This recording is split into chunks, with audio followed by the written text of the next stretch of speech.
Good morning, good afternoon, and good evening. Today I'll be reading from Mark chapter 16. We made it to the end of Mark. Thank you guys for supporting me and watching. Please leave a like and subscribe if you enjoy. Thank you.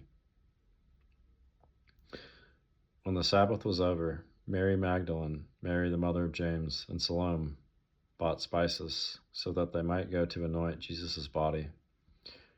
Very early on the first day of the week, just after sunrise, they were on their way to the tomb, and they asked each other, "Who will roll away the stone from the entrance of the tomb?" But when they looked up, they saw that the stone, which was very large, had been rolled away. As they entered the tomb, they saw a young man dressed in a white robe sitting on the right side, and they were alarmed. "Don't be alarmed," he said. "You are looking for Jesus, the Nazarene, who was crucified. He is risen. He is not here. See the place where they laid him. But go. Tell his disciples and Peter, he is going ahead of you into Galilee. There you will see him, just as he told you." Trembling and bewildered, the women went out and fled from the tomb. They said nothing to anyone because they were afraid. So the earliest manuscripts and some other ancient witnesses do not have verses 9 through 20. Don't worry, I got them. When Jesus rose early on the first day of the week, he appeared first to Mary Magdalene, out of whom he had driven 7 demons. She went and told those who had been with him and who were mourning and weeping when they heard that Jesus was alive and that she had seen him. They did not believe it. Afterward, Jesus appeared in a different form to 2 of them while they were walking in the country. These returned and reported it to the rest, but they did not believe them either. Later, Jesus appeared to the 11 as they were eating. He rebuked them for their lack of faith and their stubborn refusal to believe those who had seen him after he had risen. He said to them, "Go into all the world and preach the gospel to all creation. Whoever believes and is baptized will be saved, but whoever does not believe will be condemned. And these signs will accompany those who believe. In my name they will drive out demons. They will speak in new tongues. They will pick up snakes with their hands. When they drink deadly poison, it will not hurt them at all. They will place their hands on sick people, and they will get well."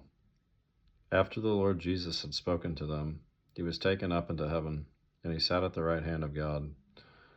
Then the disciples went out and preached everywhere, and the Lord worked with them and confirmed his word by the signs that accompanied it. Why do the 4 Gospels describe the events of Resurrection Sunday differently from verses 1 through 8? Like any 4 witnesses to one event, the Gospel writers offer different perspectives. The appearance of Jesus that first day may have occurred as follows. To the woman at the empty tomb early Sunday morning, from Matthew chapter 28, verses 1 through 10, from Mark chapter 16, verses 1 through 8, from Luke chapter 24, verses 1 through 12, and from John chapter 20, verses 1 through 9. Wow. From each gospel. Okay, and then to Mary Magdalene at the tomb early Sunday morning, from Mark chapter 16, verses 9 through 11, from John chapter 20, verses 11 through 18, and to Peter in Jerusalem during the day on Sunday, which is from Luke chapter 24, verse 34. To the 2 travelers on the road to Emmaus Sunday afternoon, which is from Mark chapter 16, verses 12 through 13, and also from Luke chapter 24, verses 13 through 32. To the 10 disciples in the upper room on Sunday evening, which is Luke chapter 24, verses 36 through 43, John chapter 20, verses 19 through 25, and Jesus appeared to others during the 40-day period between his resurrection and ascension.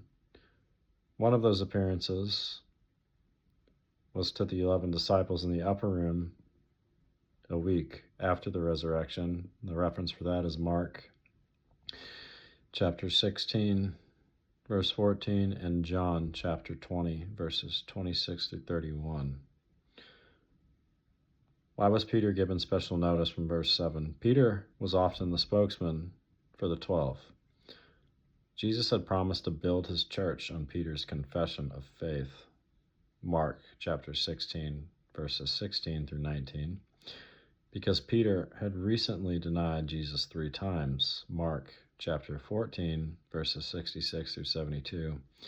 Jesus was preparing the way for Peter's restoration. John chapter 21, verses 15 through 23. Peter's rehabilitation gives disciples in every age hope for forgiveness, regardless of the sin.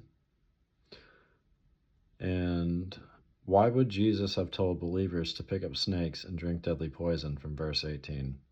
He didn't. This was Jesus' promise to his followers that they would be protected while taking the gospel throughout the world. Some see snakes and poison and scorpions. The reference for that is Luke chapter 10, verse 19. As symbols of spiritual attacks from the enemy, attacks that cannot defeat those who trust in Jesus. Luke chapter 10, verse 19. Although the New Testament has no record of a believer accidentally drinking poison, there are many accounts of healings in the early church and one incident of a poisonous snake that had no effect on Paul. Acts chapter 28, verses 3 through 6 is that reference as well. God bless you guys. Thank you for watching.